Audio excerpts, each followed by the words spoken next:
Hello guys, ఈ వీడియోలో AP triple IT వాళ్ళ ఫస్ట్ ఫేజ్ లిస్ట్ ఎప్పుడు వస్తుంది అండ్ కౌన్సిలింగ్ ఎప్పుడు ఉంటుంది, కౌన్సిలింగ్కి ఏమేమి డాక్యుమెంట్స్ కావాలి మెయిన్గా, నెక్స్ట్ ఎవరికి ఫస్ట్ ఫేజ్లో సీట్ వస్తుంది, రాని వాళ్ళు సెకండ్ ఫేజ్ కోసం ఆగాలా లేదంటే వేరే కాలేజ్లో జాయిన్ అయిపోవాలా అనే డౌట్స్ ఈరోజు ఈ వీడియోలో క్లారిఫై చేస్తాను. అండ్ మనందరికీ తెలిసిందే ఎడ్యుకేటీస్ కట్టడం మెయిన్గా గవర్నమెంట్ స్కూల్స్ వాళ్ళకి. సో ఇది కట్టడం జరిగింది కూడా 2008లో. అండ్ వైఎస్ రాజశేఖర్ గారు దీన్ని కట్టడం జరిగింది only for government students. So private వాళ్ళకి కూడా ఛాన్స్ ఉంటుంది అండ్ సోషల్ వెల్ఫేర్స్ వాళ్ళకి కూడా ఛాన్స్ ఉంటుంది, కానీ ఫస్ట్ ప్రియారిటీ ఉండేది మాత్రం గవర్నమెంట్ స్కూల్స్ వాళ్ళకి. సో గవర్నమెంట్ స్కూల్స్ వాళ్ళకి మాత్రమే ఫస్ట్ ప్రిఫరెన్స్ ఉంటుంది కాబట్టి వాళ్ళకి కొంచెం స్కోర్ తక్కువ వచ్చినా వాళ్ళకి వచ్చే ఛాన్సెస్ ఎక్కువ ఉంటాయి. And special categories and caste reservation కూడా ఉంటుంది. సో క్యాస్ట్ రిజర్వేషన్ ఎంత ఉంటుంది, ఏ క్యాస్ట్కి ఎక్కువ ఉంది అనే డీటెయిల్స్ నేను ఒక వీడియోలో చెప్పాను, ఒకసారి మన ఛానల్లో విజిట్ అయ్యి దానిలో చూడండి. And triple IT Basar and AP triple IT గురించి ఎటువంటి ఇన్ఫర్మేషన్ కావాలన్నా మన ఛానల్లో వీడియోస్ ఉన్నాయి, చూడండి. నెక్స్ట్ మన ఏపీ త్రిపుల్ ఐటీలో ఏమేమి సబ్జెక్ట్స్ ఉంటాయి ఫస్ట్ 2 years, నెక్స్ట్ బీటెక్లో ఏమేమి బ్రాంచెస్ ఉన్నాయి అనే దాని మీద కూడా ఒక వీడియో అయితే అప్లోడ్ చేశాను. సో అది కూడా చూడడానికి ట్రై చేయండి. సో నేను మీకు అందించే ఇన్ఫర్మేషన్ జెన్యూన్ అనిపిస్తే ఒక లైక్ వేసుకోండి, సపోర్ట్ చేయండి. అండ్ మీరు లైక్ చేసుకోవడం ద్వారానే 0% నాలెడ్జ్ ఉన్న వాళ్ళకి రికమెండ్ అవుతుంది ఈ వీడియో. సో అప్పుడు మీరు హెల్ప్ చేసిన వాళ్ళు కూడా అవుతారు. అండ్ మన వీడియోస్ని చూసిన వాళ్ళు welcome to my channel. So provision list ఎప్పుడు వస్తుంది? ప్రీవియస్ ఇయర్స్ కూడా మనం చూసుకున్నట్లయితే ఏపీ త్రిబుల్ ఐటీకి అన్న డేట్ అంటే ఒక డేట్ అయితే రిలీజ్ చేశారు కదా, ఆ డేట్కే రావడం జరిగింది. సో ఈసారి కూడా అదే డేట్కి వస్తుంది.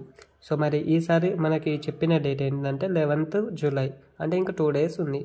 సో ఈ 11th Julyకి కన్ఫామ్గా వస్తుందా అనే డౌట్స్లో కన్ఫ్యూజన్స్తో ఉన్నారు చాలామంది. 11th Julyకి కన్ఫామ్గా వస్తుంది, మళ్ళీ వాళ్ళు అప్డేట్ ఇచ్చారు. ఓకే, అండ్ ఒకవేళ ఆ రోజు రాకుండా ఒక 2-3 days లేట్ అవుతుంది, ఎక్కువ ఏం చేయరు మళ్ళీ. ఓకే, అండ్ ఆ రోజు నేను అప్డేట్ ఇస్తాను, ఒకవేళ లిస్ట్ వచ్చినా కానీ ఎలా చూసుకోవాలని చాలామందికి డౌట్స్ ఉంటాయి. సో ఆ రోజు నేను వీడియో అప్లోడ్ చేస్తాను. సో మీరు మన ఛానల్ని సబ్స్క్రైబ్ చేసుకుంటేనే ఆ రోజు నేను వీడియో అప్లోడ్ చేయగానే మీకు నోటిఫికేషన్ ఆన్లో పెట్టుకోవడం ద్వారా మీకు అప్డేట్ వస్తుంది. అప్పుడు మీరు సీట్ వచ్చిందా రాలేదని ఎలా చూసుకోవాలో లిస్ట్ అయితే ఓపెన్ చేయొచ్చు. అండ్ ఆ రోజు నేను ఆ డిస్క్రిప్షన్లో లింక్ అనేది ప్రొవైడ్ చేస్తాను. డైరెక్ట్ మీరు ఆ లింక్ క్లిక్ చేయగానే మీకు డైరెక్ట్ ఫైల్ అయితే ఓపెన్ అయిపోతుంది. అందులో మీరు ఆ లిస్ట్లో చూసుకోవచ్చు మీ నేమ్ ఉందా లేదా అని. సో అది ఎలా చూడాలని ఆ రోజు కన్ఫర్మ్గా డీటెయిల్గా వీడియో చేస్తాను, అది చూడండి. మరి ఎవరికి ఛాన్సెస్ ఉన్నాయి ఫస్ట్ ఫేజ్లో వచ్చేటందుకంటే, సో చాలామంది నాకు కామెంట్ చేస్తున్నారు, బ్రో 555 లైక్ దట్ అలా చాలామంది చేస్తున్నారు. సో ఈ వీడియోతో వాళ్ళకి క్లారిటీ ఇచ్చేద్దాం అనుకుంటున్నాను. గవర్నమెంట్ స్కూల్స్ వాళ్ళకి 550+ వచ్చిన వాళ్ళకి కూడా సీట్ వస్తుంది. ఓకే, నాట్ టు వరీ, కానీ పర్టికులర్గా వీళ్ళకి ఏ కాలేజ్ వస్తుంది అయితే అది డిపెండ్ అయి ఉంటుంది. న్యూజివీడ్కి చాలా కాంపిటీషన్ ఉంది అండ్ చాలామంది న్యూజివీడ్లో వస్తుంది అన్నారు. మంచి స్కోర్ వస్తే మీకు న్యూజివీడ్లో వచ్చే ఛాన్సెస్ ఉన్నాయి. ఓకే, అండ్ ఏ కాలేజ్ అయినా బెస్ట్, శ్రీకాకుళం కూడా బెస్టే. ఓకే, అండ్ నేను యాక్చువల్గా వీడియో అయితే చేస్తాను కదా, సో నాకు టైం అయితే కుదరలేదు. సో ఒకవేళ ఫస్ట్ ఫేజ్ రాగానే కౌన్సిలింగ్కి టైం కాకముందుకే నేను ఆ వీడియో అయితే రిలీజ్ చేయడానికి ట్రై చేస్తాను.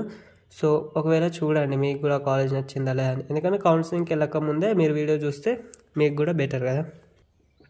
గవర్నమెంట్ స్కూల్స్ వాళ్ళకైతే 550+ వచ్చిన వాళ్ళకి కూడా సీట్ వస్తుంది. ఓకే, అండ్ స్పెషల్ కేటగిరీస్ ఉంటే కొంచెం తక్కువ వచ్చిన సీట్ వచ్చే ఛాన్సెస్ ఉన్నాయి.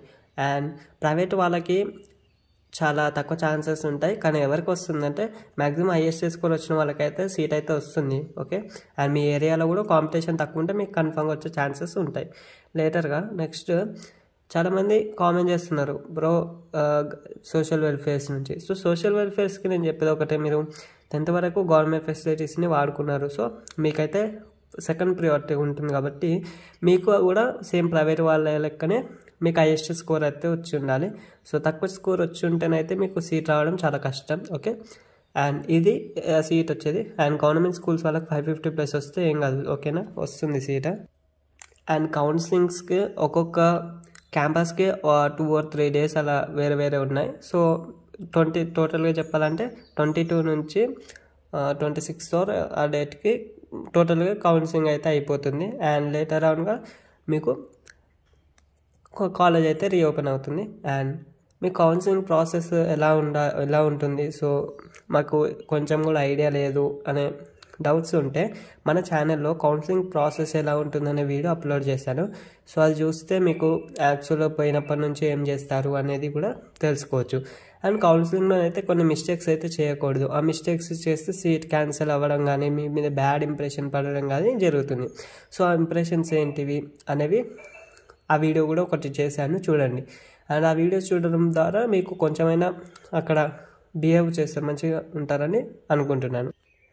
కౌన్సిలింగ్కి ఏమేమి సర్టిఫికెట్స్ కావాలంటే సీటు ఇప్పుడే ఇంకా లిస్ట్ అయితే రాలే కదా, నేను లిస్ట్ వచ్చిన నెక్స్ట్ డే ఆర్ అలా 2 డేస్కి నేను కౌన్సిలింగ్కి మెయిన్గా కావాల్సిన డాక్యుమెంట్స్ ఏంటివి అనేది నేను మీకు వీడియో చేస్తాను. అండ్ నేను చెప్పదు అది మీకే కాల్ లెటర్ అయితే వస్తుంది ఆర్జీకేటీ వెబ్సైట్లో. అది మీకు చాలామందికి ఓపెన్ చేసుకోవడం తెలియదు కాబట్టి నేను వీడియో అప్లోడ్ చేస్తాను. వాళ్ళే చెప్తారు ఏమేమి తీసుకురావాలి, ఎన్ని సెట్స్ ఆఫ్ జిరాక్స్ తీసుకురావాలి, ఎక్కడికి వెళ్ళాలి అని. ఎవరి క్యాంపస్కి వాళ్ళే వెళ్ళాలి సర్టిఫికేట్ వెరిఫికేషన్ కోసం. అండ్ సర్టిఫికేట్ వెరిఫికేషన్ అంటే స్పెషల్ కేటగిరీ వాళ్ళకి జరిగింది కదా, అది అండ్ కౌన్సిలింగ్ చాలా డిఫరెంట్. సర్టిఫికేట్ వెరిఫికేషన్ అంటే జస్ట్ వాళ్ళ సర్టిఫికేట్స్ వెరిఫికేషన్ చేస్తారు అంతే, అంటే వెరిఫై చేస్తారు కరెక్ట్ ఒరిజినల్ ఆర్ నాట్ అని. కానీ కౌన్సిలింగ్ మాత్రం మీ సర్టిఫికేట్స్ వెరిఫై చేసి వాళ్ళే తీసుకొని మీకు సీట్ అయితే కన్ఫర్మ్ చేస్తారు. కౌన్సిలింగ్కి వెళ్ళిన వాళ్ళకి ప్రతి ఒక్కరికి సీట్ అయితే వస్తుంది. అంటే చాలామంది డౌట్ పడతారు కదా, సో సీట్ వస్తుందా రాదని. సీట్ పక్కా వస్తుంది కౌన్సిలింగ్లో. మేజర్గా మ్యాక్సిమం మిస్టేక్స్ ఉంటేనే రాదు. అండ్ ఆ మిస్టేక్స్ ఏంటివి అనేవి కూడా నేను వీడియో చేశాను, చూడండి. అండ్ బిల్ ఏమన్నా పేమెంట్ చేయాలి అని డౌట్స్ కూడా ఉన్నాయి. ఎస్, చేయాలి. అక్కడ ఒక్కరోజు మాత్రమే చేయాలి బిల్ అయితే, అండ్ మళ్ళీ ఎప్పుడు చేయాల్సిన అవసరం ఉండదు. అండ్ స్పెషల్ కేటగిరీ లిస్ట్ అయితే లేటర్గా వస్తుంది, అంటే తర్వాత వస్తుంది, ఆ రోజే రాదు. ఓకే, వాళ్ళకి ఎప్పుడు వస్తుంది అండ్ అలాంటి డీటెయిల్స్తో నేను నెక్స్ట్ వీడియోలో చేస్తాను. ఇంకా మన ఛానల్ని ఎవరైతే సబ్స్క్రైబ్ చేసుకోకుంటే వెంటనే సబ్స్క్రైబ్ చేసుకొని మన ఛానల్ని ఫాలో అవ్వండి. Thank you.